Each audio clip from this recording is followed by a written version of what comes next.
friends, this is Dr. Hema, MD in homeopathy, having 15 years of clinical experience in teaching and treating patients. Today's topic is asthma in children. 20 million people suffer from asthma, out of which 9 million are children. So, asthma is come from the Greek word panting. It is a pulmonary obstructive chronic inflammatory disease of the lungs where there is trachea and the bronchioles involved. The bronchioles has a smooth muscle cell which goes into spasm. There is narrowing of the airways. It causes mucus inside the smooth muscle cells and as it causes difficulty in breathing. आज का topic बच्चों के लिए है, इसलिए this is very important for mothers to understand. मैं इसमें आगे बताने वाली हूँ कि कैसे आप डायग्नोस खुद ही घर पे कर सकते हैं कि डिफ़िकल्टी बच्चों को ब्रीदिंग में हो रही है.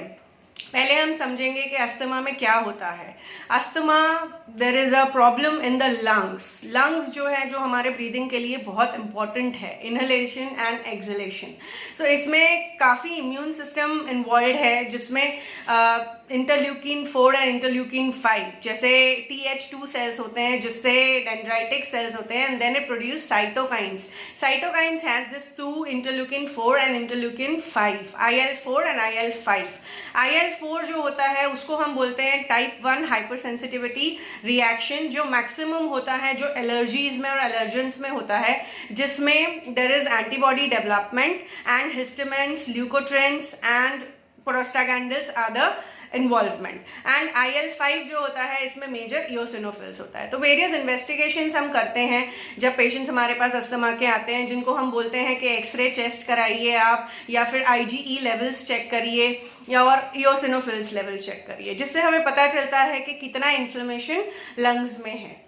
एट द सेम टाइम ये जो सिम्टम्स है ये घर पे हम कैसे समझेंगे. ये सिम्टम्स में जब अपना बच्चा नाक में से पानी बह रहा है या वो नाक को कंटिन्यूसली इरिटेट हो रहा है, तो ये बहुत ज़रूरी है समझना कि उसको क्या प्रॉब्लम हो रहा है, क्योंकि ये इनिशियल सिम्टम्स है. उसके बाद में उनके ब्रीदिंग जो है वो फास्ट हो जाती है, उनको डिफ़िकल्टी होने लगती है, वो मुंह से सांस लेते हैं. तो ये जो बेसिक सिम्टम्स है ये घर पे हम जान सकते हैं. अब जो कॉजेज़ हैं इसके ये बहुत कॉमन है, जो सभी लोग जानते हैं. या तो एनवायरमेंटल कॉजेज है जैसे डस्ट है या पेट्स है या कारपेट्स है जो हम नहीं अवॉइड कर सकते हैं. But at the same time जो हमारे दूसरे सिम्टम्स है जो हम बहुत सही तरीके से उसको संभाल सकते हैं, जो एज यूजुअल मैं आपको बताती हूँ, जो मेरा टॉपिक हमेशा से रहा है, मेडिसिन एंड होम्योपैथी. मेडिसिन के बारे में काफ़ी इंफॉर्मेशन है अस्थमा के बारे में, लेकिन होम्योपैथी में इसका केस टेकिंग अप्रोच क्या होता है. ये बहुत ज़रूरी है कि आजकल के बच्चे जो है वो एक काफ़ी कॉन्फिडेंट रहने चाहिए. तो अस्थमा जिनको होता है ये आप समझ लीजिए कि वो बच्चे बहुत डरते हैं, क्योंकि डरने से ही संकोच होता है. There is a feeling where there is constriction, और कंस्ट्रिक्शन ही मेन कॉज है अस्थमा का, जिससे आपका जो एयर है वो नहीं जा सकता है ब्रोंक्यूल्स में से. So it is very important कि आप जो ये डर है, जो पैनिक है बच्चों में, ये आप निकालिए. जैसे ये बच्चे बहुत संकोच करते हैं कुछ बोलने में, बहुत डरते हैं, बाहर नहीं निकलना चाहते, लोगों से नहीं मिलना चाहते, जो सही नहीं है एक बच्चों के ग्रोथ के लिए. सो जब भी आप देखेंगे, आप हमेशा देखना अस्थमा जिनको होता है वो काफ़ी संकोच और एम्बैरसमेंट और फियर और पैनिक बच्चों में होता है. जो खुल के जीने वाले, जो बाहर बहुत बिंदास रहते हैं, जो एक्सट्रोवर्ट होते हैं, उनको नहीं होता है. तो ये बहुत ज़रूरी है. आज का मैं चाहती हूँ कि लोग ये इतना ज़्यादा समझे कि अपने बच्चों को डर से नहीं बल्कि प्यार से समझें, क्योंकि उनकी इम्यून सिस्टम बहुत वीक है, जो डेवलप हो रही है विद द ग्रोथ. तो अगर वो कोई झटका उनको लग जाता है या किसी चीज़ से वो डर जाते हैं, जैसे आजकल अभी ट्रेंड भी है कि स्कूल्स में भी टीचर्स उनको डांट नहीं सकती है या उनको मार नहीं सकती है. ये सब इसी कारण है, ये नॉलेज है. This is growth of more and more knowledge in the country. So I want to spread this word that please handle kids with love, and yes, जैसे ही आप लोग को symptoms आए, आप उनको mentally भी at the same time उनकी treatment भी होएगी.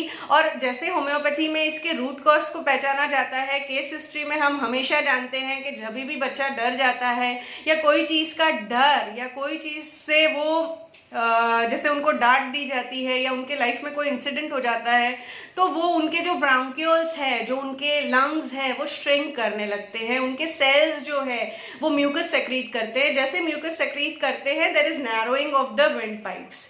So it is very much necessary that the approach should be right, and with this it is definitely कोई भी टाइप का अस्थमा हो, type 1 hypersensitivity reaction, intermittent, persistent, consistent, there are various levels, there are various investigations. जैसे हम lung function test करते हैं जिसमें 2 type के टेस्ट होते हैं, FEV and PEFR. FEV जो होता है वो होता है forced expiratory volume 1, जैसे कितने फोर्स से वो ब्रीथ कर रहा है, और PEFT होता है expiratory flow rate, persistent expiration flow rate, तो किस तरह से वो फ्लो कर रहा है. तो ये दोनों लेवल से हम समझते हैं कि ये बेटर होता जाता है एंड कंप्लीटली रिवर्सिबल है. ये अस्थमा के पेशेंट्स जो है बचपन से ही जिनको तकलीफ होती है, उनका इम्यून सिस्टम स्ट्रांग हो जाता है और फिर उनको कभी आगे लाइफ में नहीं होता है.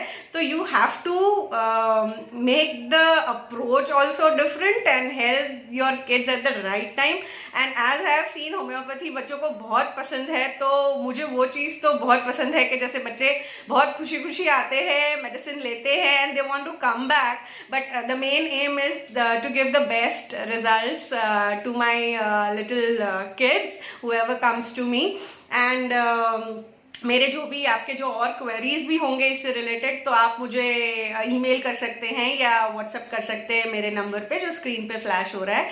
At the same time, if you like the video, please like, share and subscribe for my upcoming videos. Thank you friends.